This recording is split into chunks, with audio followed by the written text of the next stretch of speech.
located at 1133 Andrews Road. The staff coordinator is Courtney Simms, associate planner. I'll now turn it over to Attorney Miller to state the meeting procedures to the public. Thank you, Chair Lindstrom. So the following procedure for public hearings on development applications has been adopted by the City of Lake Oswego pursuant to LOC Chapter 50.07 and ORS 197-673. Applicants and interested persons are encouraged to familiarize themselves with these procedures to assist in presenting testimony to the Commission. A land use request involves the application of the criteria and the standards that are listed in the staff report, which is available from staff 10 days prior to the initial evidentiary hearing. All testimony and evidence must be directed towards those applicable criteria or other such criteria that's contained within the Lake Oswego Comprehensive Plan and Land Use Regulations that you believe apply to this decision. A failure to raise an issue accompanied by statements or evidence sufficient to afford everyone an opportunity to respond precludes appeal to the City Council and the Oregon Land Use Board of Appeals, or LUBA, on that issue.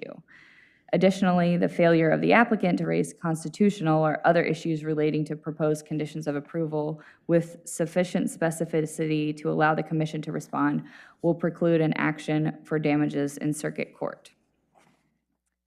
And now would the Commissioners please make your declarations.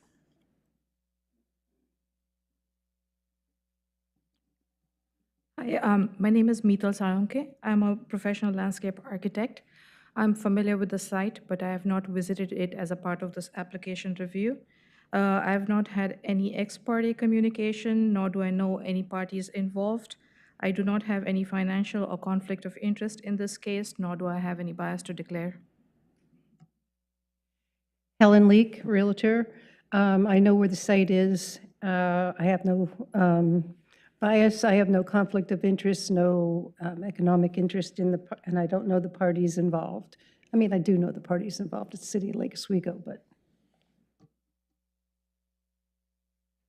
My name's Yuko Mino. I am an architect. I know of the site, but I have not visited in relation to this project.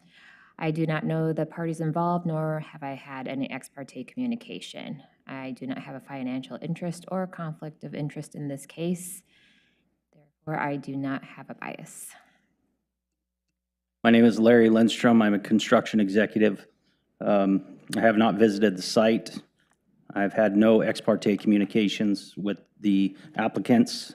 I do not know the parties involved. I do not have a financial interest or conflict of interest in this case, and I do not have a bias. My name is Dwight Sangre. I'm a retired civil engineer. I'm familiar with the site, but have not visited it related to this, have not had any ex parte discussions related to this. I do not have any professional or financial relationship with any of the parties, and I do not consider that I have a bias related to this project. My name is John Dews. I am a retired architect, and I have not visited the site in relation to this application. I've had no ex parte contacts. I have no bias in regards to this project, nor do I have any financial conflict of interest. Thank you, Commissioners. Does anyone in the audience or participating online have any challenges to the Commissioners' declarations? No? Hearing none, I will outline the hearing process now. So first will be staff's presentation, after which staff may answer any questions from the Commission regarding their presentation on the application. Then we'll hear from the applicant. Third will be public testimony. Fourth is a rebuttal allowed to the applicant. And then fifth, the Commission's deliberations and decision. And Commissioners are reminded to save comments, opinions, and debate for deliberations. And I will further outline the public testimony process when we get to that stage. And for now, I'll turn it back to the Chair.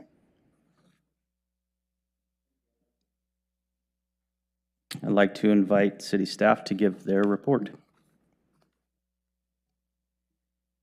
Good evening, Commissioners. My name is Courtney Simms. I'm an associate planner for the city. We'll be discussing land use case LU 25-0043, the rebuilding of Forest Hills Elementary School. Before I begin my presentation, I'd like to introduce Exhibits G1 and G2 to the record, which were received before the noon deadline today from the neighbor to the north of the site. Raised a concern regarding an existing bump out of the sidewalk along Sunningdale Road. We have Assistant City Engineer Will Farley here to answer any questions the commission may have about traffic. The site is located at 1133 Andrews Road with access on both Andrews and Sunningdale Road, a local street. It is zoned public functions, or PF, and is just under 6 acres in size. Currently, the site is developed with the existing L-shaped one-story school building, outdoor play areas, and 2 small surface parking lots, one for visitors in the south and a smaller one for staff in the north.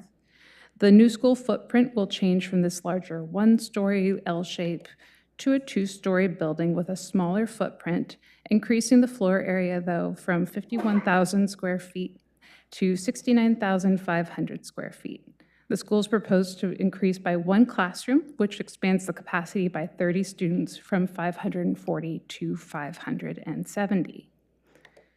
The proposed site retains the same general location for the sports field in the northeastern half of the site, as well as the maple trees along most of Sunningdale Road and the western red cedars along the northern half of the eastern property line. Location for the parking will also remain relatively same in the new layout. There is 1 accessory structure proposed, a covered play area in the upper elementary recess space, which appears to be more for ball sports like basketball and foursquare. Additional outdoor spaces will include separated upper and lower elementary play areas east of the building, an outdoor classroom and garden area west of the building, and outdoor classroom space in the central courtyard. Here are the north and south elevation plans. The main entrance is located in the center on both elevations, although the main entrance is more prominent on the south side, which is similar to the existing school's layout. The 2-story portion of the building will be for classrooms, and administrative and common areas will be along the east, and there is a fully screened service yard on the north side of the building. This is shown in the floor plan for the first floor. The building is broken up by function, with the primary classrooms along the north and south sides of the western wings, here and here. The extended learning and instructional spaces in the center, and common area spaces on the east of the classrooms. The more administrative, and facilities functions are located in the northeast, with the gym located on the east, right next to the recess area. Here are the east and west elevations. The west elevation will be visible from the street. Let's see, on the top here. Most of the east will only be really visible from the interior of the site. The western classroom area is differentiated by this variety in roof forms, with shed roofs over the north and south classrooms and a butterfly roof running through the center. The interior elevation on the east shows mostly flat rooms for the gym and functional areas, although the southern shed roof over the classrooms is still peeking out. The building facades are further broken up by large windows, warm veneer CMU materials on the lower levels, and a mixture of light and dark gray cement and metal rib paneling on the upper levels. There are also recesses and projections along all facades that are highlighted by this variation in materials, which provides visual interest without being too disjointed. The covered play area structure in the recess area has the same roof pitch as the gym, tying the accessory structure to the main building visually. The cover will match the material scheme of the main building with polycarbonate glazing on the sides to mimic the main building's large windows. Here is a rendering of the main building from the south entrance. The site and buildings have been found to meet all applicable dimensional and design standards. Let's talk about circulation. Most parents use the on-street parking for drop-off and pickup, mainly along Andrews Road, but also along Sunningdale, as the site is a peninsula lot with lots of local street frontage. The school bus currently arrives and unloads on Sunningdale and Andrews Road. The proposal would keep the same general circulation plan of the existing school with an increase in on-site visitor parking area from 19 spaces to 31 spaces, and keep the same 5 parking spaces in the smaller area along Sunningdale. The Sunningdale school bus drop-off area will continue to be utilized. It's shown in purple here. It's very, very hard to see if from far away, but right there. Due to the limited time that drop-off occurs and the neighborhood school nature of the site, staff concurs that continuing the same general vehicle circulation will be sufficient. Staff is conditioning completion of the sidewalk along Sunningdale Road, which currently only runs from the intersection of Andrews Road to about the midpoint of the property. The extension would reach the northeast corner of the property, with the city completing the connection to 10th sometime in the future. Additionally, the applicant will be required to construct a curb-separated sidewalk along Andrews Road all the way to 10th Street along the south side of the property, and ensure the existing sidewalk meets ADA standards. These improvements were identified in both the TSP and Fan Forest Hills neighborhood plan. Onto the conditional use permit modification, the request to rebuild the school and increase the enrollment by 30 students is a modification to the conditional use. The criteria for approval are: 1, the requirements of the zone are met. As discussed in detail in the staff report, the public function zoning requirements are all met. Second, special conditions related to schools requiring on-site circulation and safe loading areas are met. I've highlighted the main pedestrian routes and distinct bus and parent drop-off areas that can be connected to the main entrances without crossing any major streets, as well as the conditioned sidewalk improvements on Sunningdale and Andrews Road. 3, the site is physically capable of accommodating the proposed use. Forest Hills Elementary has operated in this location for many years, and the site will continue to accommodate the 30 more students. The footprint of the building is decreasing while the floor area is increasing without exceeding the maximum height for the school. This provides ample outdoor activity space. Additionally, impacts to the neighborhood are being minimized by continuing similar site circulation as the neighborhood has become accustomed to, with additional sidewalk and pedestrian improvements, as well as a slight expansion to the on-site parking spaces. And 4, the functional characteristics of the site can be made reasonably compatible with the uses in the vicinity. The general school building location and location of outdoor activities areas are going to stay in the same general location. Compatibility is further achieved by the landscape screening proposed along the eastern property line, as well as around the parking areas. Most existing mature trees around the northern perimeter will remain, with additional native plantings providing further screening between these play areas and the parking and the nearby homes.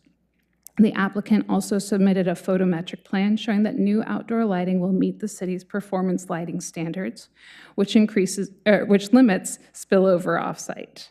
The applicant's transportation evaluation estimates an increased trip of 22 morning, 13 afternoon, and 5 evening car trips to the site for a total of 40 new trips. Staff found that the standards for the conditional use permit modification were met. There are 21 trees proposed for removal, including 16 trees around the existing main building and parking areas, ranging from 7 to 27 inches in diameter. These trees are going to be removed due to development impacts. Additionally, 5 trees are proposed for removal along Sunningdale Road. These trees must be removed due to the required sidewalk completion, except for tree number 55, a 30-inch poplar tree in very poor condition, which is proposed for landscaping improvements. Staff found that the tree removal criteria were met for all 21 trees, and none were found to be significant due to size, species, or distinctive features. The applicant is proposing to plant 26 new trees, including 5 natives, which meets the minimum 21 trees required for mitigation planting.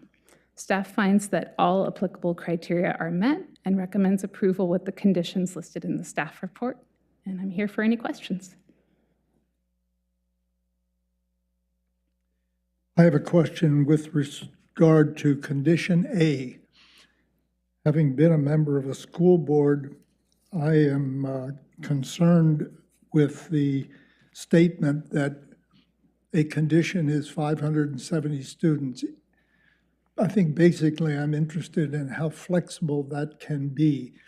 What happens if 10 years from now, a temporary increase to 580 is proposed by the school system?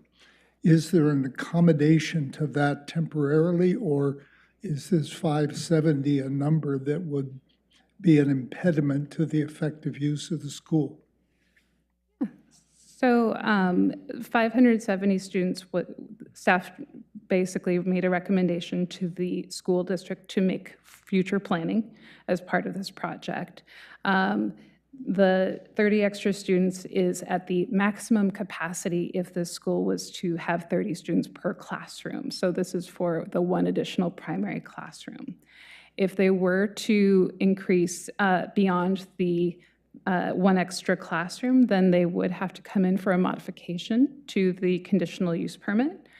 So this is working with the school based off of their future planning for what their neighborhood needs. Yeah. So it is not a specific planning criterion that is controlling this. It is the plan of the school board for the use of this facility. Yes, we made we're basing it off of a 30 students per classroom maximum capacity if they were to cram every classroom with 30 kids. So this is the maximum capacity based off of this school with this many primary classrooms. If they did need to convert one of the temporary instructional rooms to a classroom, they would have to come in though, because that would become a primary classroom with 30 additional students. Thank you very much. Mm-hmm. I'd like to also clarify that the conditional use criteria are based on the number of students, kind of the maximum number of students for enrollment. And so that's why we have that cap there. It's not, it's a conditional use standard rather than something generated by the school. Thank you. Thank you. Any other questions?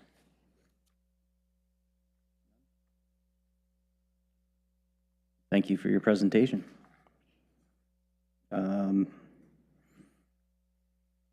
Now I'd like to request the applicant's testimony, noting that you have 20 minutes, not including the questions from the commission. Also like to note that the green light means time is active, yellow means 30 seconds, red light means time is up, and flashing red means you are over time. Attorney Miller, do you want to hit the outlines of the public testimony process? Yes, thank you. Okay, so first for the public testimony after the applicant's presentation, we'll go parties in support first, parties opposed second, and parties neither in favor nor opposed third. All individuals have up to 5 minutes to speak. Groups and neighborhood associations have up to 10 minutes to speak, and those limits do not include questions from the commission. Testimony by attorneys, representatives, and witnesses on behalf of or part of anyone's testimony are counted within that individual or group's time limit, and any person in attendance may cede their time for testimony to another, but in no case shall any person's testimony exceed 10 minutes. And all testimony, evidence, and comments during the public testimony portion of the hearing should be directed to the chair. And I want to, sorry, just really quickly clarify, we can't get these flashing lights to work in front of you, so at the 1 minute mark, I'm going to rudely interrupt people and let you know that your time is approaching the end. Thank you. Well, thank you. You may introduce yourself and begin. I have to push this. You can hear me. Hi, Anthony Vandenberg, Lake Oswego School District. Joining me is Daniel Camacho, our project manager, also from Lake Oswego School District. First of all, I'd like to thank the commission tonight for hearing our project. We're excited to bring forward Forest Hills Elementary School rebuild, our beautiful neighborhood school. And thank you, Courtney, for your report. It's been a pleasure working with you through this process. I will go really quick so Johanna does not have to cut me off. All right, let me direct closer. There you go. Okay. So I wanted to just talk about a couple of things, some of our outreach that happened early on in the project design phase, some of the things that were important that rose to the top. You can see on the screen, I won't read through each of these. Some of the things that we heard from our neighbors, direct community members, staff, students, parents, some of the things that were very important about this facility that has been in the neighborhood since the late 40s. We wanted to carry a lot of that forward. So you'll see in the design that a lot of the DNA has come forward. A new playbook has been put in place for how we teach our kids now in these schools. So a better facility with still some of the same themes that you saw in the existing well-loved school. So some of the response that we had after talking with neighbors was to reduce the footprint of the site. You can see the hashed area where we actually reduced the size of the building and moved it a little bit more centered to the existing footprint. Pickup and drop-off, as was described earlier, happens generally the same. So there's two kind of points of entry, one for bus and parent drop-off, one at the front of the entry where we have a lot of pedestrians and bike riders coming to the school. See the new facility now carrying forward that the theme of how pickup and drop-off happens. Of course, the site with some areas depicted. One of the things that isn't really a criteria for the commission, but is important for us to point out, is that this is our fourth school in the last 9 years. This one is following some themes that we've done in each of our schools, and the design of the school. We're building to a different level of design. So we're building these schools to seismic level 4. Category 4 gives us the ability to re-enter a building after a major seismic event. That's very important for us. It's an important investment, and it's important for our community for a number of reasons. One of the other things we're bringing forward is the notion of a microgrid, where we can utilize different sources of energy to keep the building active during power outages, which do happen around here. If you recall that winter storm we experienced, we don't have to really deal with that at this school. Along with our work that we're doing with the city of Lake Oswego to allow our facilities become areas of refuge and potentially day shelters, and the major event may occur here in the district or in the city. We have this around in our neighborhoods, 4 of them now. Of course, you saw one of the renderings of the main entry of the new facility. I'd like to show a couple of additional renderings. This is from Sunningdale looking towards the building. You can see our learning garden.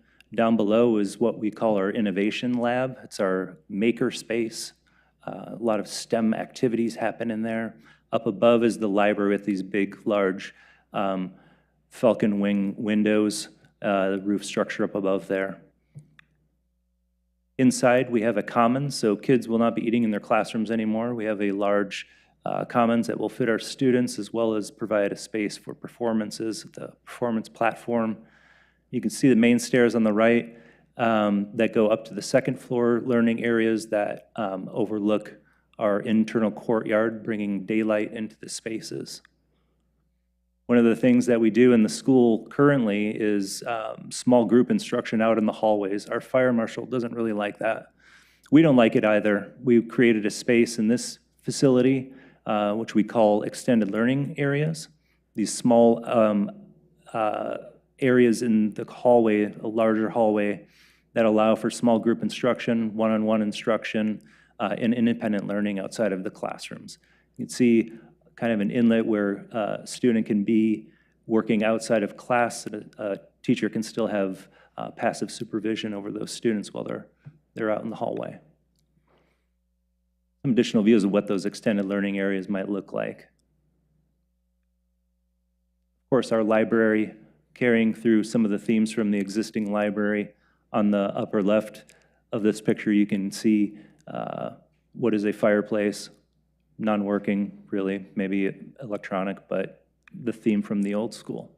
Our classrooms have a kind of a rectangular or square configuration, each with a small outcrop for small group learning or a little area with books. These are really well received in our schools. gives a little quiet area for students to curl up with a book and kind of hang out. That's my presentation. Well, thank you. Commissioners, have any questions? Who oversees the actual construction of these schools? So Mr. Camacho and I and my team oversee the construction. We also have assistance through our design team, who is actually all here tonight. So our architect, our civil engineers, landscape architects, mechanical and electrical engineers, they're all part of this process to oversee the construction. So who, when it's all finished, is responsible for the integrity of the construction? If I understand the question right, during construction, we do all of the testing that's required to make sure that the building is being put together correctly. Following construction, we do an extensive punch list inspection that checks all of those boxes.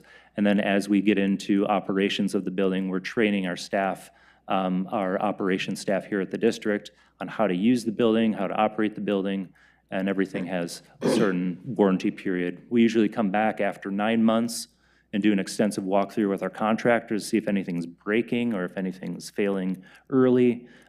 Just make sure that everything's working properly moving forward into those warranty years. You know why I'm asking this question? I don't know. You were here earlier and you experienced maybe some poor Well, Oak construction. Creek got rebuilt again. And I'd hate to see another envelope failure Yeah. because someone was asleep at the wheel or there was no inspection of the actual integrity of the build. Yeah, and we have special inspection consultants along with us along the way. So envelope consultants are one of them.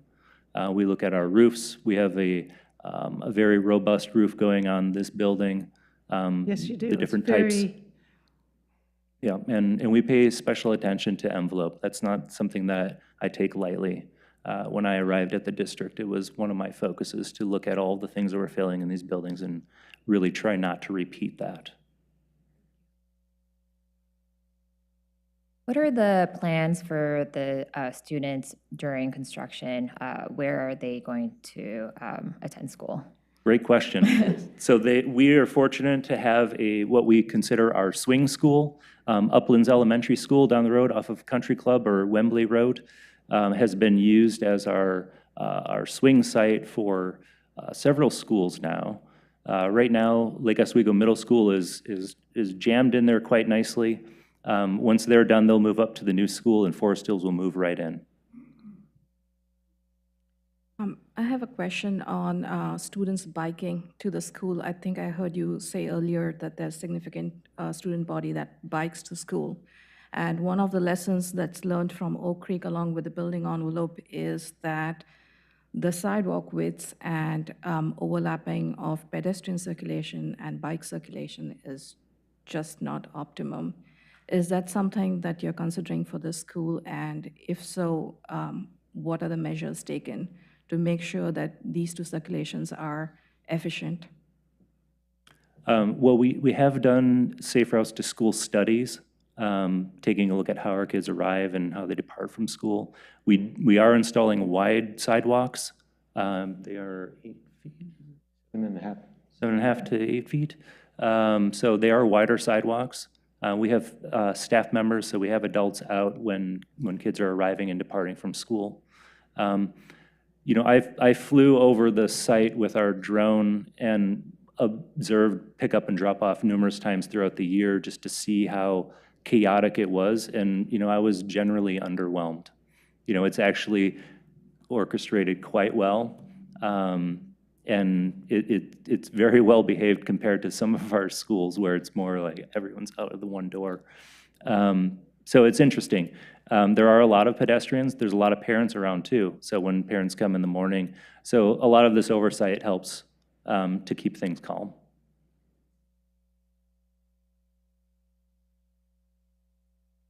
Any more questions? Well, thank you. Yes, we will now move into the next parties in line to speak. Well, I have in favor, Daniel Camacho, is that you, sir? Correct? Yep. Oh, okay, yeah, so you're part of the applicant's testimony, so if there's anything you would like to say with the remaining time. No, I think I'm okay. Appreciate it. Yeah, well, thank you very much. Appreciate it. We will now move into parties opposed. I have nobody signed up there, so we will move into parties neither in favor nor opposed. First on the list is Carl Ockert. Excuse me if I, oh, Carol? Oh, excuse me. We actually need to start with parties in support. So is there no one? There was no one, that was just Mr. Camacho was the only one signed up for. Got it, I'm sorry. There's nobody, no opposition. Now we're moving into the neutral territory. So it's Carol Ockert. I have you in neutral, but we can, if you're speaking in opposition, we can move you to that category and bring your, go ahead and come on up and introduce yourself.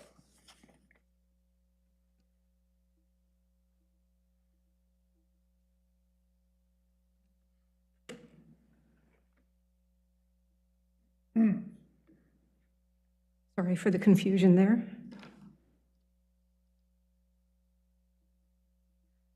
Carol Ockert, 910 Cumberland Road, and speaking tonight as an individual.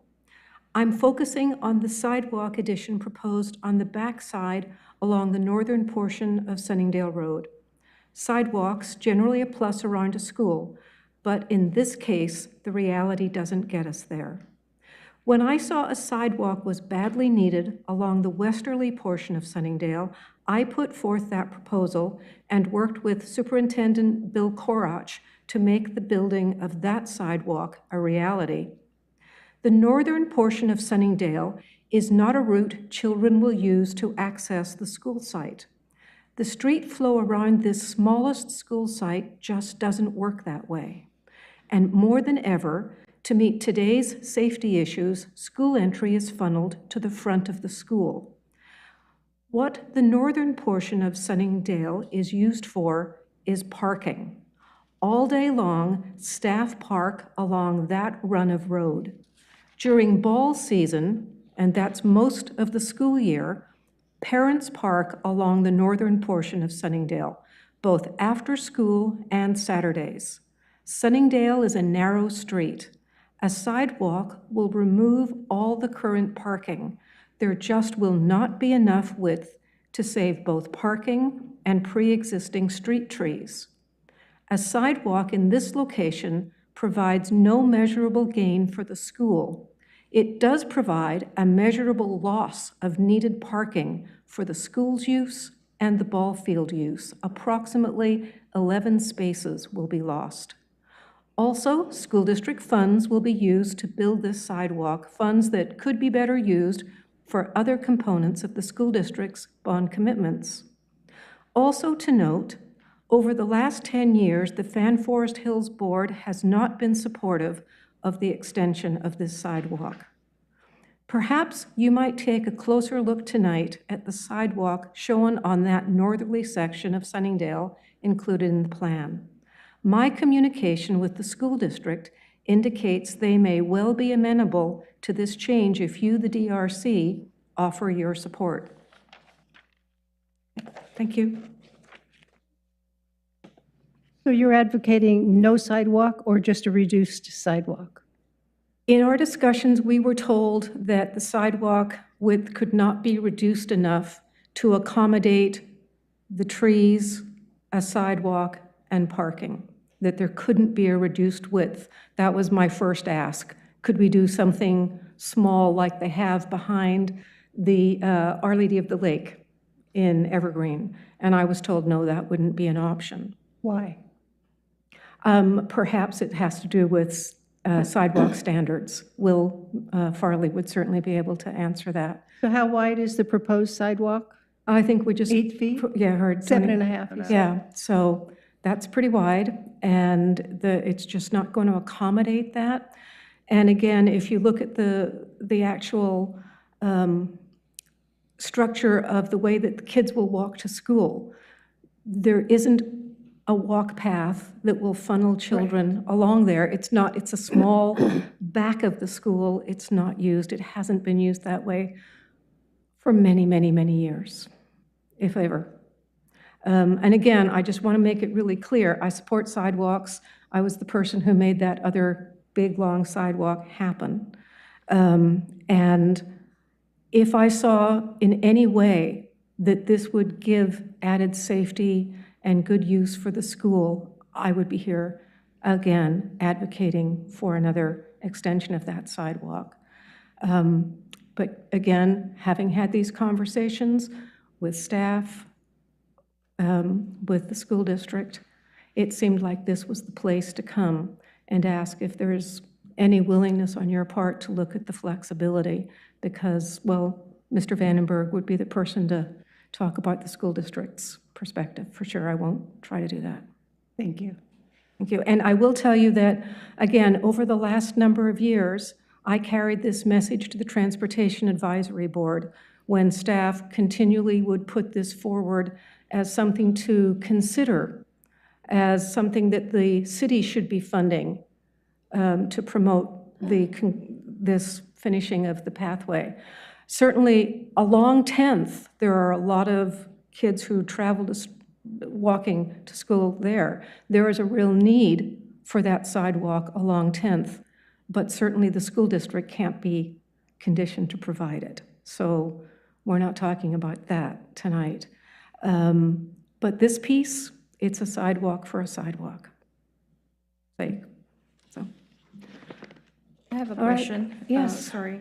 So I think you mentioned that the on-street parking gives access to parents after school hours for games. Is that correct? That's correct. That is how they're currently using that. Staff during the day, parents after school and weekends. Okay. On the plan that's in front of me, it seems like the fields are now fenced off with the access gate at the southeast corner. So is there a gate on the other side that we are not seeing in plans? So that fence has, the fence I don't believe will be changing is always along the back of that perimeter, but the parents can get in on the corner street side. They can access in there. There's access from that side. Okay, Yeah. Thank you. And that is certainly the way that they use that site. They're in and out to the cars with the kids as they're playing in the fields.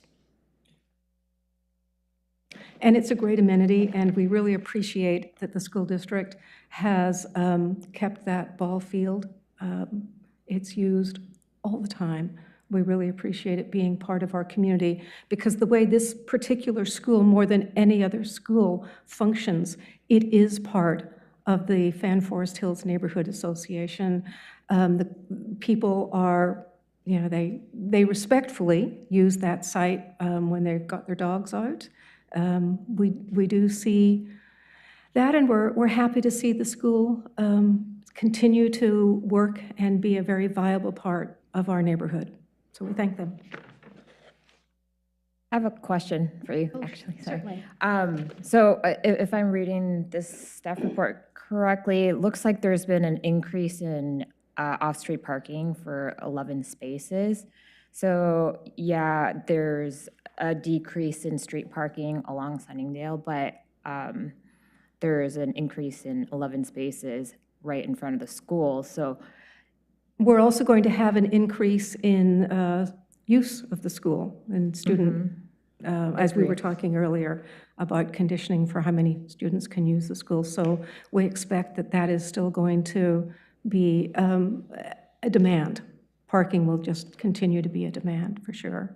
And the parents are very respectful in the way that they use the lineup and drop off for the school. And so we do everything that we can as neighbors to not be part of that busy activity period. Again, we try to work very well together because I think that's what makes it worth for both neighbors and the school district.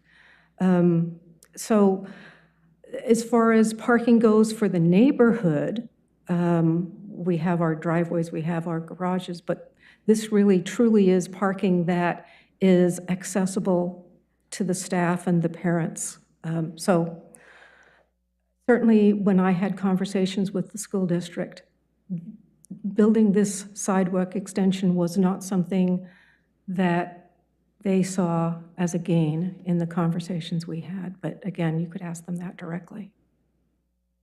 Thank you. Thank you. Thank you. Okay, we'll now move into neutral commentary. So Ian Nadine.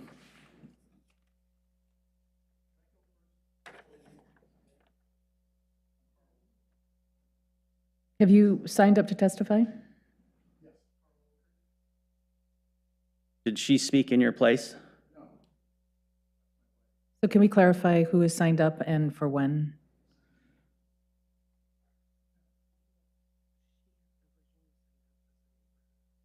Okay. And then that was Carol. This is Carl. Okay, so she was with the neighborhood association. Originally, that's how she signed up. Okay. That was my mistake. That was at the top of the page there. So, yes, Carl, go ahead and make your way up. Can you make sure to introduce which party you're testifying under, opposed, neutral, or? This will be easy. Okay, thank you. I'm testifying for myself, so I'm not part of a neighborhood association testimony. Yes, I'm sorry, to clarify, are you in opposition, in support, or neutral? Neutral, either for nor against. Good evening, my name is Carl Okert. I live at 910 Cumberland Road. I'm here to speak on the topic of stormwater drainage as it pertains to the rebuild project at Forest Hill School. It's hard to see it from an aerial or street view, but there's a steep hill behind our homes that goes into a gully below that the city has designated as sensitive lands. This is less than 1 block from the school in an area ringed by homes. In 1997, a poor drainage management resulted in a landslide and a large retaining wall having to be built at 905 York Street, immediately west of our property. In 1997 dollars, this cost over $100,000 to build. This would be a much more expensive project in 2026 dollars.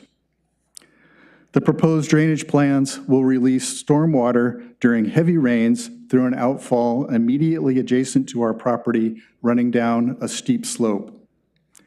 My wife brought this to Tony Vanderberg's attention, and Tony, along with city engineer Will Farley and 2 others, met with me to walk the site and inspect the situation.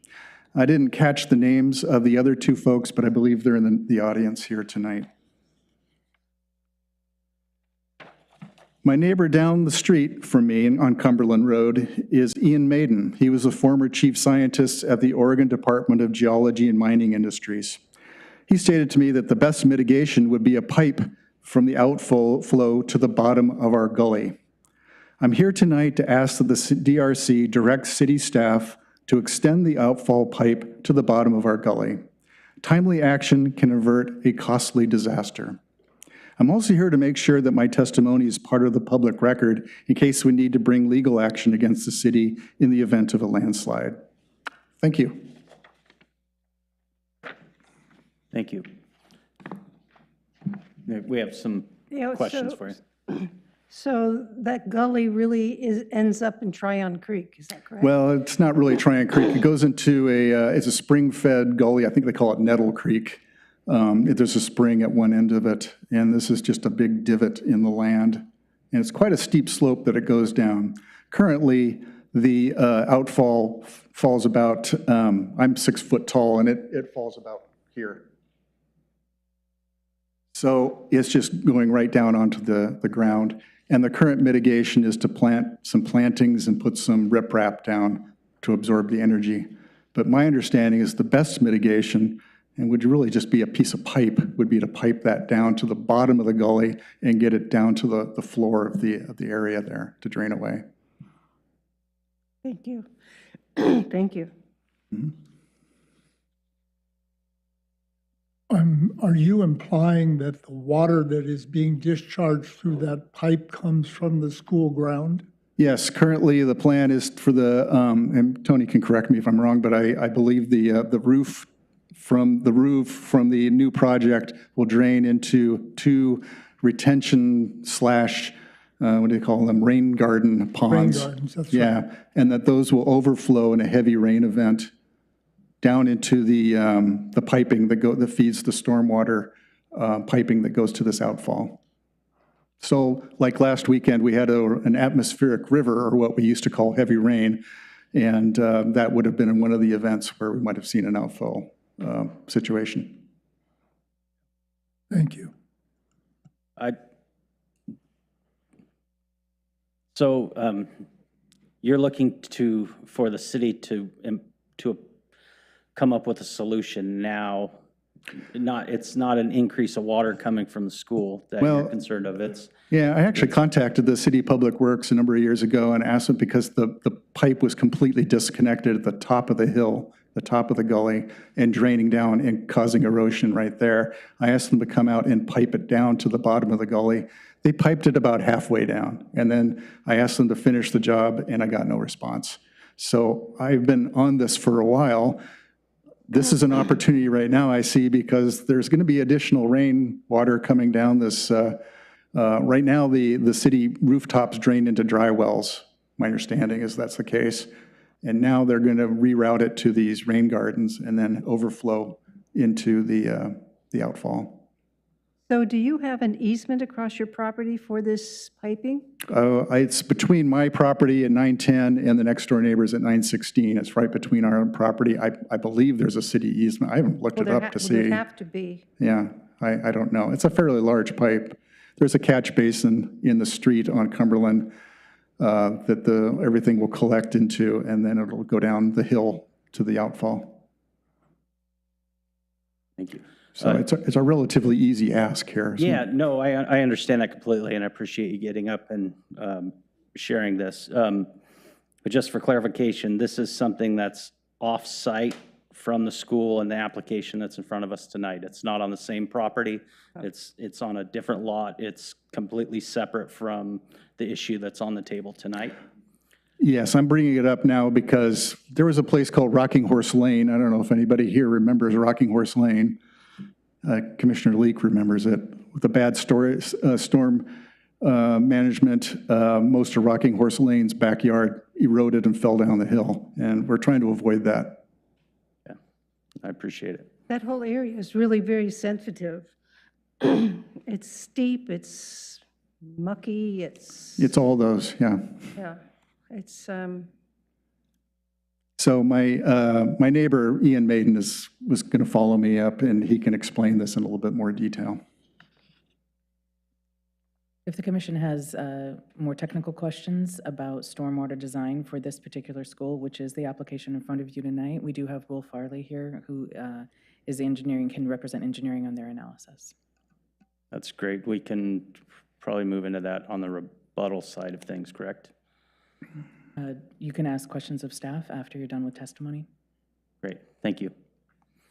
Appreciate it. Thank you Great, so thank much. you. Then I'll invite Ian up next. He is neither against or in favor. That's correct. Good evening, Chair Lindstrom and what are you, Advisory Council Committee? Development Review Commission. Commission members.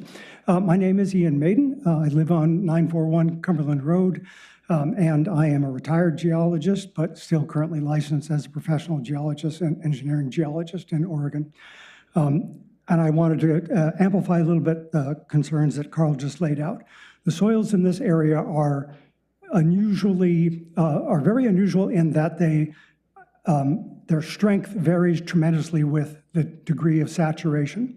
And so currently, most of the time, the gully that he describes that comes up out of Nettle Creek, like many of the gullies that feed into Tryon Creek, have extremely steep walls and very flat bottoms, which is an unusual situation. And that is because this soil, when it is saturated, completely loses strength. And what will happen is the bottom of that slope will become saturated. It will actually liquefy. The entire slope behind it will take a big chunk out, and that will all flow as a slurry down the canyon and essentially produce a debris flow further on down the canyon.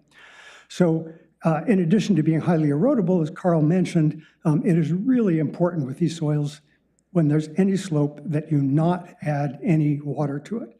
Many of you may remember the 1996-97 winter.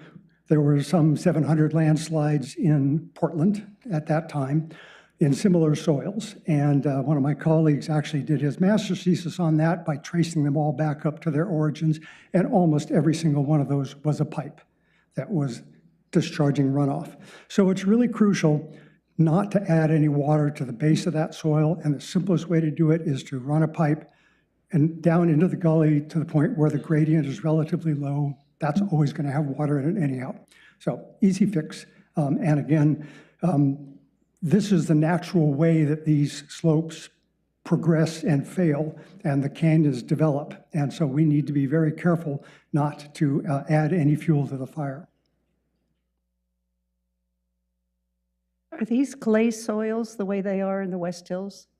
These are Missoula flood silt soils, so these were deposited by the Great Ice Age floods. And so they're very young. They're only 17,000 years old. They're very fine-grained soils. They don't drain very well, and that makes them particularly susceptible to this sort of dramatic change in strength when they get saturated. Are you familiar with the outflow that is along the walking path between George Rogers Park and River Road from the development above it? Yeah. I think this is a similar situation, and there was maybe I'm not thinking about the same one. There's sort of a little cascade that comes down there over the rocks. But that is outflow. Right. And it was a big brouhaha between the developer and the city and the erosion, but that might be part of your solution. Yeah, I'd have to look at the geologic map to see if that is an area of these kinds of soils. My recollection was that that's bedrock, which it doesn't have these issues. I would encourage the commission to focus their questions for this testifier on this particular site and not broaden the scope of this review. My point was maybe the way that was solved, it could be the way this could be solved. If you have technical questions about the proposed stormwater, again, we have the applicant's stormwater team here, or their civil engineer, and we also have the city's engineering representative. Thank you. Any further questions? I appreciate your time. Thank you. Thank you.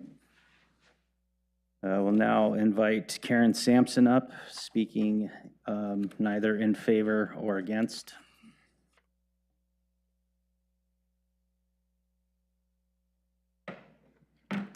Hello, I'm Karen Sampson. I am taking over as the land use liaison for the First Edition Forest Hills Neighborhood Association. So I may see you again in the future on other projects. Clarify, excuse me for interrupting, are you representing the First Edition Forest Hills Neighborhood Association tonight? Yes, I'm representing the First Edition Forest Hills Neighborhood Association tonight. I live in the neighborhood, but that is, I am a new officer. We just elected new officers last month. And I'm neither in favor nor against. I just want to make a few comments. We look forward to working with the school district on this project. It'll be a big project and a big disruption to the neighborhood. We generally agree sidewalks are great. They should be, every school should have good sidewalks. And we are very pleased that the applicant is working to preserve as many trees as possible, particularly along the Sunningdale section of the street.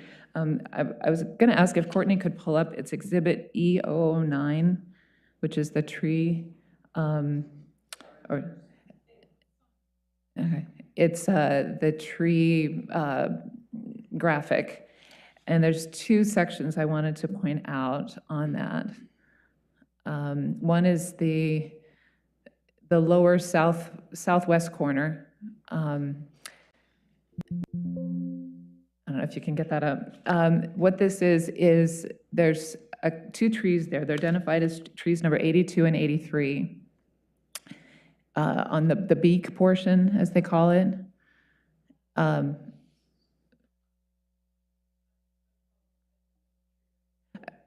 Okay, that's fine. Anyway, there are two trees in that very corner, very large, beautiful old trees, and they're flagged as to be retained, which is great, but they have a comment in there that says that there's going to be exploratory excavation of them to determine how their roots would be affected potentially for modifications to the sidewalk on that corner.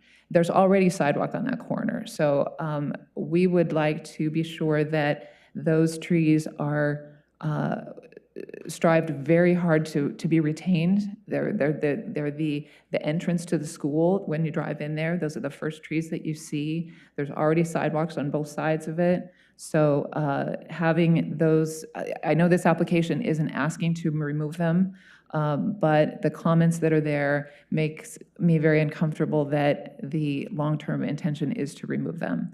I'm assuming that would have to be a separate application, separate from this at a later time, but we want to be sure that everything is done as possible to make sure those trees are retained. And then the other section is that top northeast corner along Sunningdale. Yeah, oh, that's perfect, that's it. If you look on that map, that top northeast corner where there's 4 red X's, those trees, the reason, well, one of them is a large cedar tree that is on the footprint of the sidewalk, the proposed sidewalk.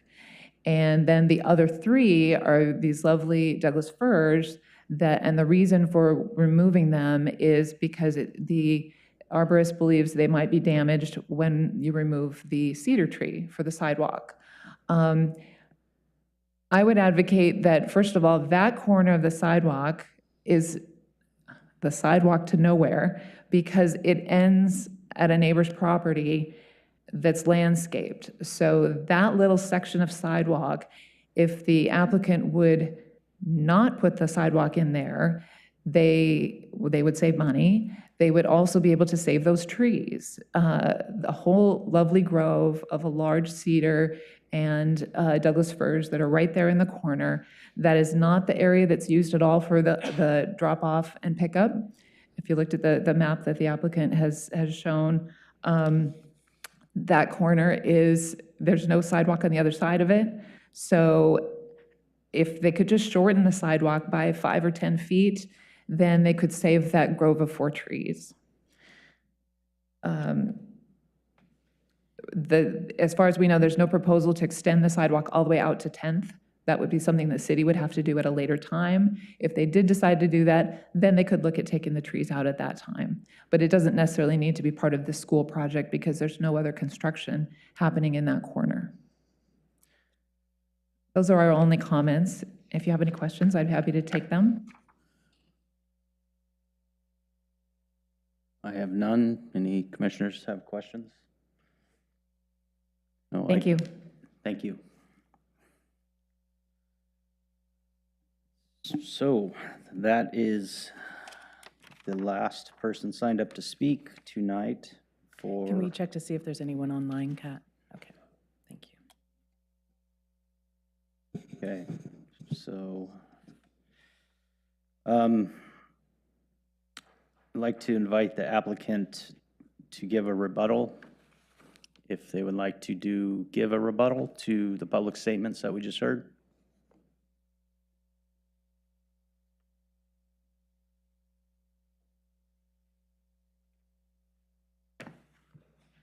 I'm inviting Will Farley to join me in the rebuttal because he's making me do this.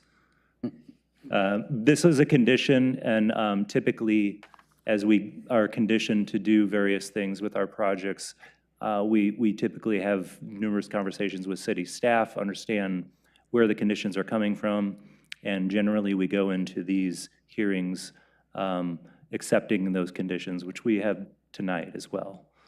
So I just want to be clear about that. I don't know, Will, if you want to talk about these trees or the intent of the sidewalk extension in the future. Good evening, Commission. My name is Will Farley, Assistant City Engineer and Acting Traffic Engineer on occasion. What do I get this for? Pointer? Yeah. So this sidewalk on Sunningdale was part of our transportation system plan. It was identified to complete a gap between Andrews Road all the way to 10th Street. The sidewalk is also in the Forest Hills neighborhood plan. As a goal, it's action measure 9F, connect existing pathways on the south side of Sunningdale to create a continuous and safe path for pedestrians from 10th Street to Andrews Road. We are conditioning basically the project identified in our transportation system plan, a 7.5-foot sidewalk, basically from where it ends now all the way to their eastern property line. I did not have them extended all the way because the city can easily come in later. It's about 100 feet from there to the 10th Street, maybe a little bit more. The city can easily come in later with a capital project and finish off this project, or finish off this connection. There are also other sidewalk projects that are identified in our transportation system plan, including 10th Street that goes from Sunningdale down to Andrews, E Avenue, quite a few things through the fan that this one would someday hopefully have connectivity to as we build out that system. So on this sidewalk, we told them that we just needed a pedestrian infrastructure connection. In looking at the TSP, it identifies it wants it at curb tight, which seemed to be consistent with what the arborist would recommend to save those trees along Sunnydale to put it closer to the street. In working with the school district, we seemed that to be the best option. At the end of it, it'll abut to the property next door, but again, it can be continued later with a city project.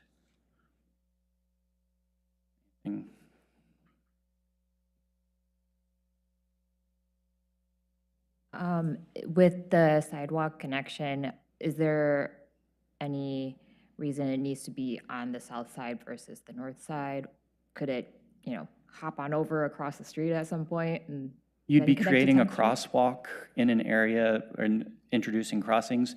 It is something we could look at and design, but we are continuing that south side connection as per the transportation system plan, the neighborhood plan, and just, it's already on the south side along the other side part of the school.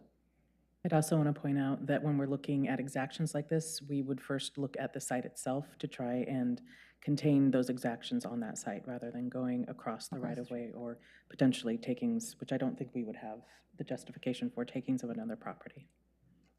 So this future connection to 10th Street, do you guys have any idea when that may happen? Is it with another improvement that happens in the future, then it would be connected, or? So we evaluate our upcoming sidewalk projects about every 2 years with the budget cycle. This upcoming sidewalk projects, I think we're finishing up. Carmen Drive is under construction now. We're always looking to fill out more CIP projects, and they are discussed priority-wise at budget time. So it could rise to the top. It's hard to know that far in the future, but with enough push, this one could easily be brought to the top. Okay, thank you. Can you clarify if there's any flexibility on the width of the sidewalk in that section? If that has any implication on tree number 63? Which one is tree? So we followed the transportation system plan of having the 7.5-foot sidewalk, which is consistent with what's along their frontage. I'm not sure if narrowing the sidewalk to 5 foot would save any trees in that location.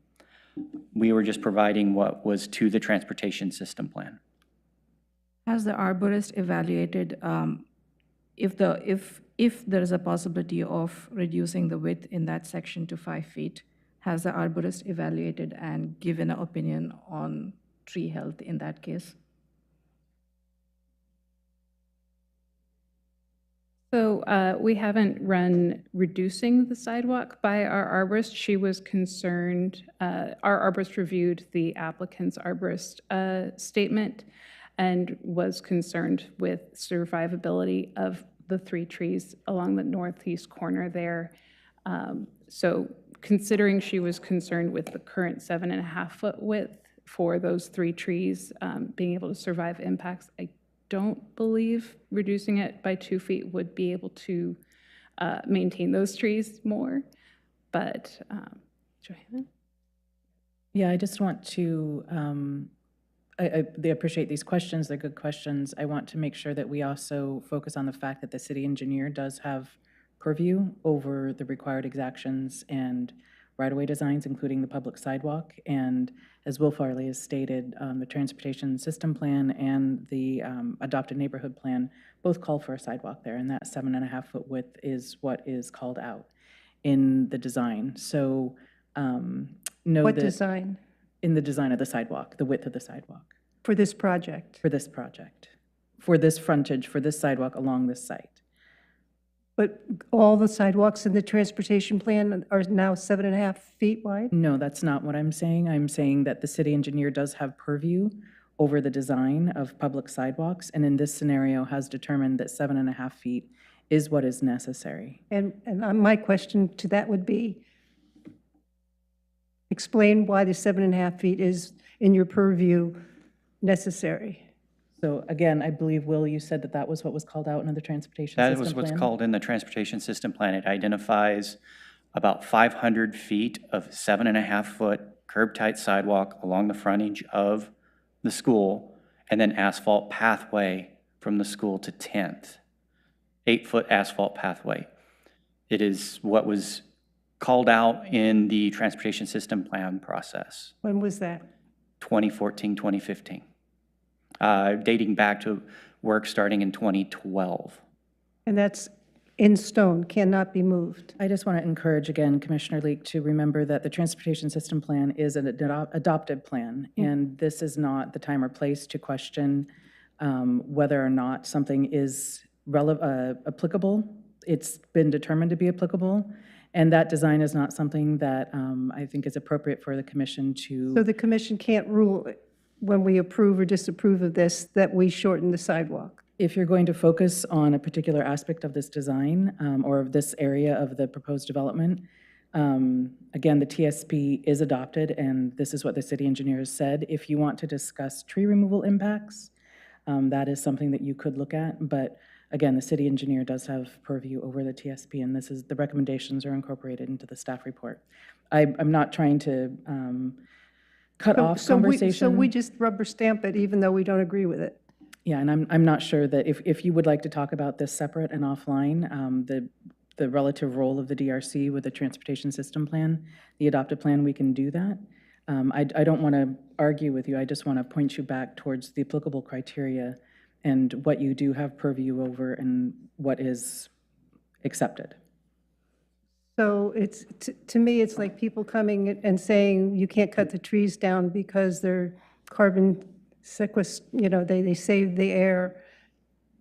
These people can't come and ask us to shorten the sidewalks or eliminate them because that's not possible, is what you're saying. If I may, yeah, I just would like to echo that. So the TSB is essentially, the city has already made a legislative decision that this is what the sidewalk should look like, this is what the policy should be. It's up to the engineer in this case with these types of design decisions to interpret that. And so it's not exactly the applicable criteria in the code that you all are entrusted to apply here. But it is a predetermined decision that has been made by the city that needs to be adhered to. Yeah. Thank you for clarity, Attorney Miller. I do have one question regarding the comments about the removal of the sidewalks and on the Sunnydale side, I believe it was, the comments from Ms. Ockart. Excuse me if I butchered your last name, I apologize. She said that space has very little pedestrian traffic or foot traffic from students and staff and whoever else. I'm assuming that's probably because of the current design and the new design, the way that it'll be more friendly. You guys anticipate more foot traffic on that side of the building. So If you build it, they will come probably, is the scenario. If there's a sidewalk, it will be used most likely. I can say, though, that at this point, we don't have a lot of pedestrian traffic coming from that end of the site. People tend to funnel towards the front entrance via 10th and other ways from Andrews. So it's not a lot of traffic, but again, as Will pointed out, this is in numerous improvement plans that have been put forward and approved, and you know, we're not going to say that don't build this sidewalk because we currently don't see a lot of students using it. I understand. Yeah, I just was looking for clarity there. Just looking at the new design, it's going to be more user-friendly. People will be more encouraged to walk on that side of the building, I imagine. So, anybody else have any comments or questions? Yeah, I do. Will, since you're up there, and it may be unfair because you did not do the drainage study, but I'm interested in the, if you know, does the drainage study of the new design reflect increased flow into that drainage system that we were talking about, or decreased flow, or no change? Do you know what the impact of the school development is on the capacity projected for that pipe? So I don't recall from the applicant stormwater report, and you can have the applicant answer that as well. We have a consultant review all stormwater reports that come in, and they come in and assign conditions of approval to make sure the site handles as much stormwater as it can in this certain level of storms before anything overflows into the outward system. But I will defer to the applicant on their stormwater report and the findings from it. I'm going to invite my civil engineer to join the conversation. She can speak more eloquently about this stormwater outfall in question. Thank you. Is it on? Oh. Yes. Hi, I'm Alexi with KPFF, Alexi Brooks, civil engineer, and that is correct. We are managing stormwater on site to the maximum extent practicable. Currently, the school does shed to a series of dry wells that are around the roof. There's about 17 of them. We did extensive infiltration testing and found minimal infiltration rates, and the geotechnical engineer did not recommend infiltration as a method of stormwater, even though the current school uses that. I think also the proximity to the steep slopes generally are not encouraging for infiltration due to, saturating soils and undermining the slope. So we will be managing all the storms. I believe it's the 2, 5, and 10-year matching pre-developed flows from before there was any impervious area on the site. So we have fairly large rain gardens, 2 of them on the north and 2 on the south. The 2 on the north will discharge to that existing outfall in Cumberland that goes down the hill. But for the most part, storms should be kept on site except for those very high flow events. So there may be a slight increase, but only in extreme events. Yeah, that's the answer to the question. Thank you.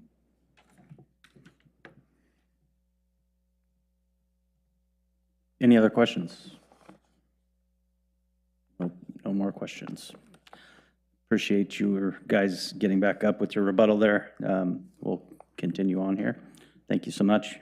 Thank you.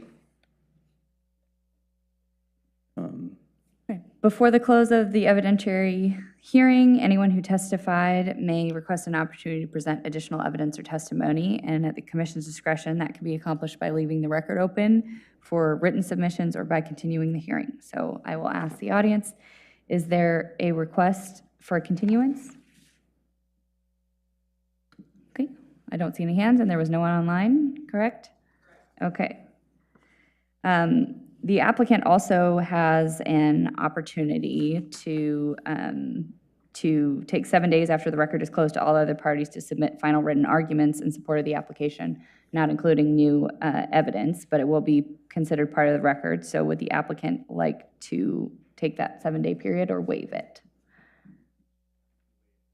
Okay. All right, and then they're waiving that, so I will turn it back to the chair. Thank you. So I will now close the hearing for LU 25-0043, and I'll be directing the commissioners into deliberation. I also want to note that prior to the tentative decision, applicant has an opportunity to raise objections if new conditions of approval are being proposed by the commission. Shall we begin?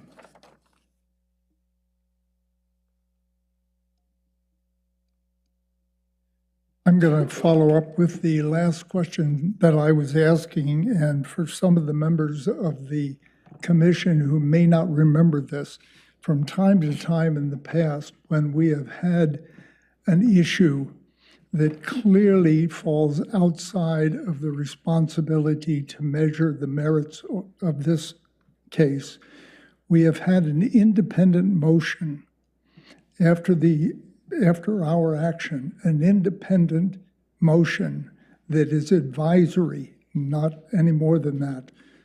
In this case, it would be advisory to the city engineering department that they consider an extension of the piped drainage through that area of property. And that's clearly independent of whether it's piggybacking the funding on this project or not. But it just expresses the opinion of the commission that there is a compelling issue, but not an issue that in any way compromises this proposal. And I'm prepared to make such a motion with regard to the drainage. I think that it would be reinforcing of those in engineering who might consider some extension of this drainage system. So that having been said, I think it's a great project and I'm ready to vote in favor of it. Maybe they could save some money on the sidewalk and put it towards the outfall. I need some final clarifications. So this 7.5-foot wide sidewalk is in the transportation plan, but the city engineer has the final say as to whether it's implemented in this case or not. Correct. The city engineer will have the option to look at the sidewalk to see if 7.5 foot still meets the intent of what was originally done. We generally go to what was put in the transportation system plan because it was vetted within the planning commission, within the transportation advisory board, with the neighborhoods. That was the requested need for this area. We have options to divert the sidewalk around obstacles such as trees if there is a best case or an ability to do so. So we will get to look at that in the design, the further design of the project. And further clarification for me, the 7.5-foot sidewalk, and then there's a planting strip. How wide is the planting strip? No planting strip, 7.5 foot curb tight sidewalk. Okay. Right up against the lane. Thank you.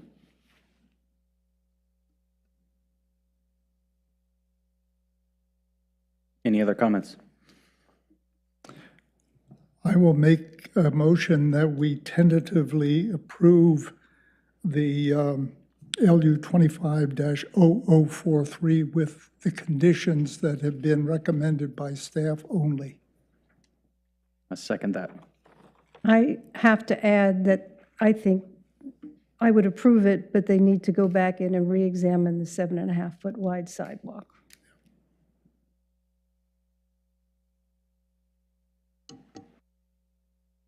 I second Commissioner Sangre's motion. Move to vote, please. Chair Lindstrom, Aye. Vice Chair Mino, Yes. Commissioner Dews, Aye. Commissioner Salunke, Aye. Commissioner Leek, No. Commissioner Sangre, Yes. 5-1. Thank you. Attorney Miller?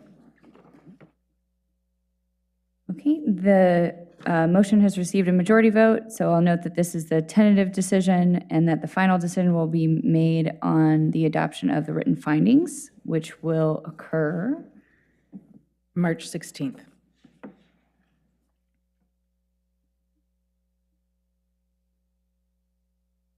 Thank you. Okay, moving on. Appreciate everybody's time. Moving into item number 7, this will be schedule review and management update. Thank you, Commission. Johanna Hasty, Planning Manager. As noted, we will be returning on March 16th for the adoption of findings for LU 25-0043. I put it for you to consider that we meet at 6 p.m. and on Zoom, as has been your practice. So please let me know if that is something you would like to consider. All in favor for a 6 p.m. Zoom meeting, say aye. Aye. Aye. Aye. Aye. Thank you so much.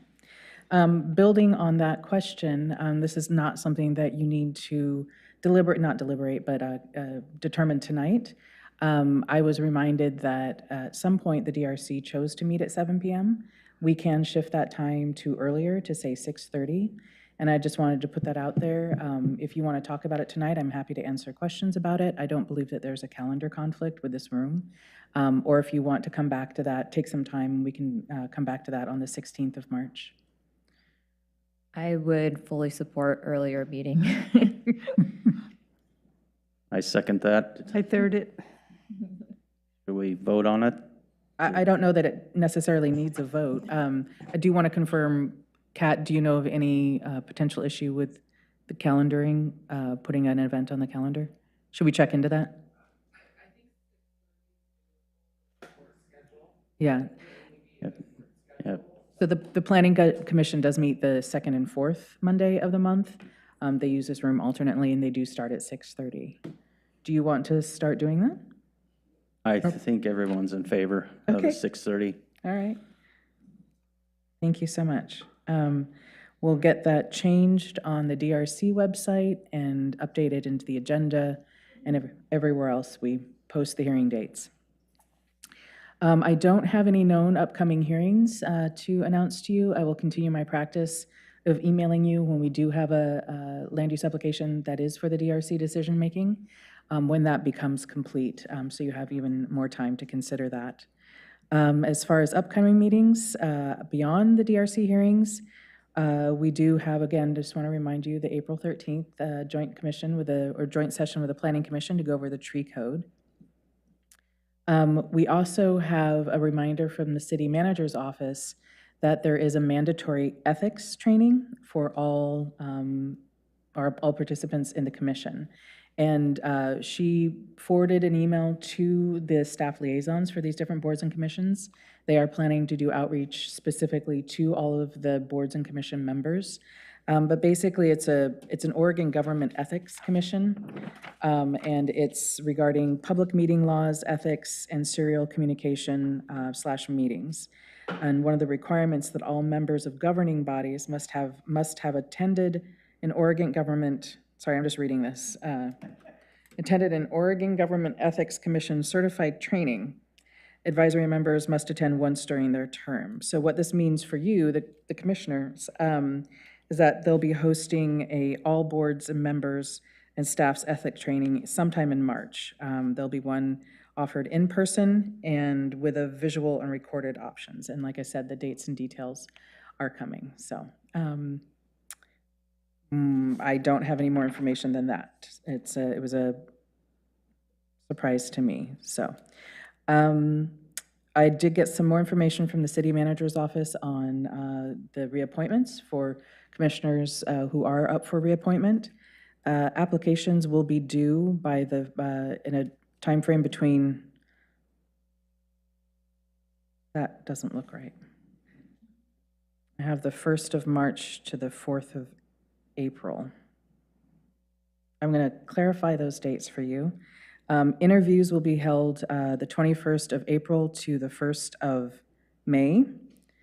And then the mayor will finalize his appointments and present them to the city council on the 19th of May.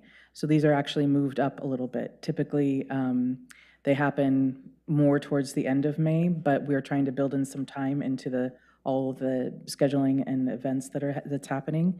Your terms for Commissioner Leek and Commissioner Bates will still go through to the end of June. This is just preloading appointees if you are requesting reappointment or for new DRC members.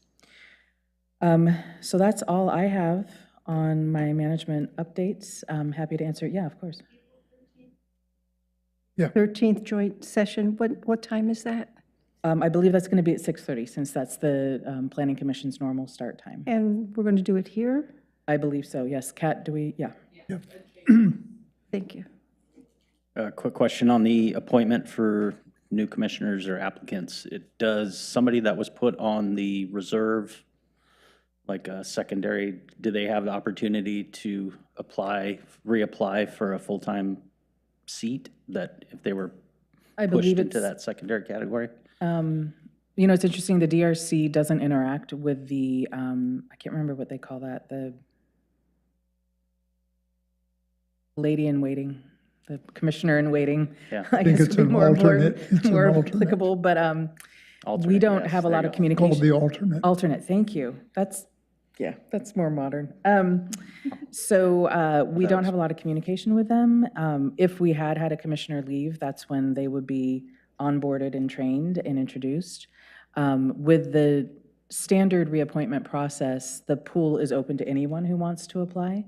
So if they were noted as an alternate in the past, they could apply again for a position. And again, I'm sure you remember through your own appointment process, there's a multiple, you can, I believe, prioritize which commissions you would like to be considered for in 1, 2, 3, or I don't know if it goes further than that. So I think it's a very broad application push. Great, thank you. Other questions, thoughts? No, I guess it's on me now, isn't it? Well, I want to also get back to Commissioner Sangre, your I'm proposal going to to make a have motion now, if I may. Okay, perfect, thank you. I wanted to wait till the end of the meeting so it's clearly separate. I would move that the commission pass on as an advisory comment to city engineering that we heard interesting and compelling information and data in the reports that indicated that a review of the potential for an extension of the sewer line between 916 and 910 be considered by engineering. I would make that advisory motion. And that was 916 and 910 Cumberland? Cumberland, yeah. I second that motion. I guess call to a vote here.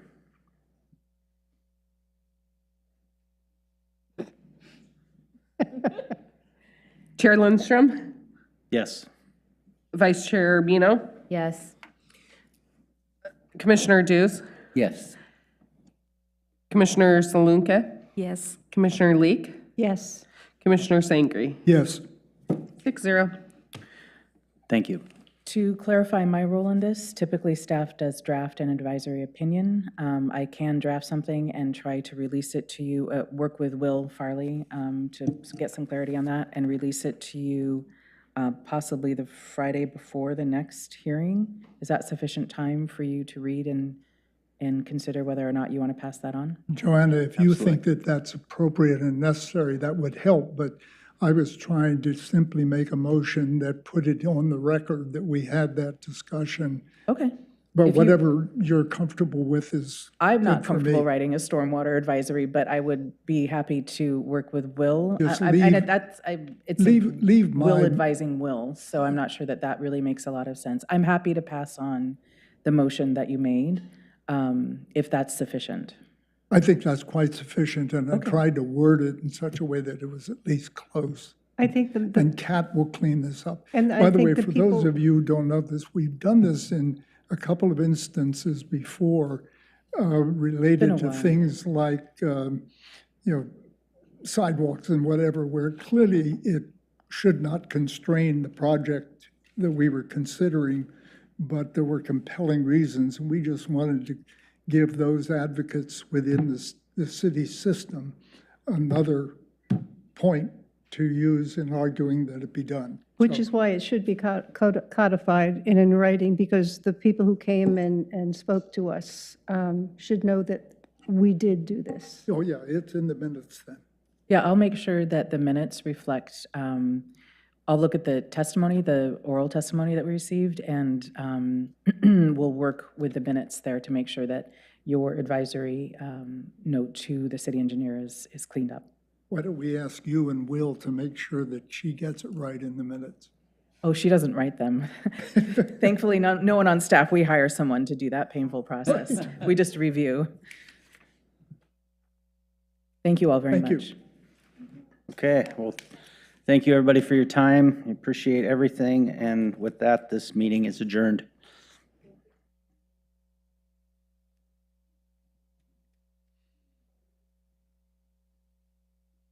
Yeah, when the